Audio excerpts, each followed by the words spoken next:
Si vous tapez contraception sur TikTok aujourd'hui, vous tombez vite sur un drôle de mélange.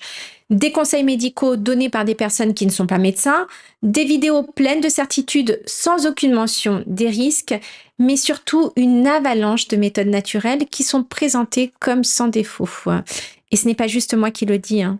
En 2024 et 2025, plusieurs équipes de chercheurs ont analysé ce qui circule sur cette plateforme.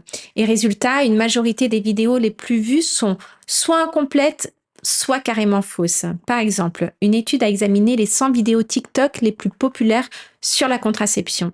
Eh bien, plus de la moitié contenait au moins une information inexacte ou trompeuse et 80% ne mentionnaient aucun risque ni limite, même pour les méthodes les moins fiables. Un exemple fréquent, la symptothermie, aussi appelée méthode des jours fertiles. Cette méthode consiste à observer sa température, sa glaire cervicale et d'autres signes pour repérer la période fertile.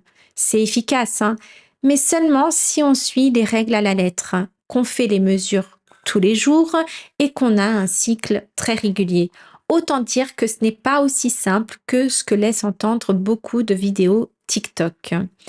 Autre constat frappant, une étude de 2025 a montré que les vidéos qui génèrent le plus d'engagement, donc les likes, les partages, des commentaires, ne sont pas celles qui donnent les infos les plus fiables, hein, comme vous pouvez l'imaginer, mais celles qui racontent une histoire personnelle forte.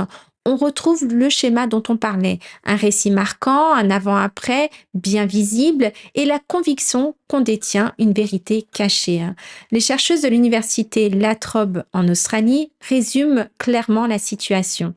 Ce type de contenu va créer un sentiment de défiance envers les professionnels de santé et pousse une partie du public vers des choix qui sont plus risqués et sans que ces risques soient expliqués.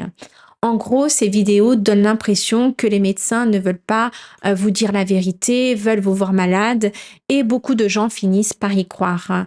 Et pourquoi ça marche autant humainement? Parce qu'on a envie de croire quelqu'un qui nous ressemble peut-être, qui parle sans filtre et qui semble partager une astuce que les autres nous cachent.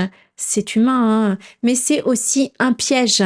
La proximité émotionnelle ne garantit pas la fiabilité des infos.